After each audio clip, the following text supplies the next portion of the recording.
নাই পইচা পাতিও নাই বৰষুণৰ বতৰ কিবা এটা কৰিব লাগিছিলে তাকে ধৰা কাম চাম দিব একদিন বিচাৰিয়ে নাই তাকে ধৰা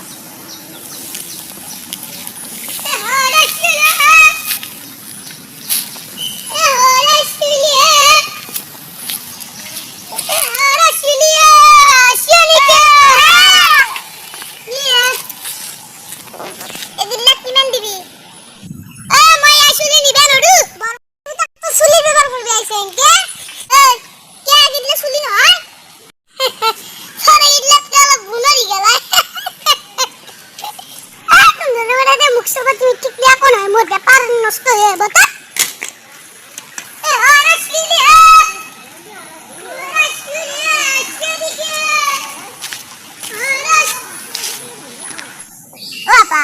নদীতে যাম মাছ মাৰিবা গধূলি বাজাৰত উলিয়াই দিবা পাৰিম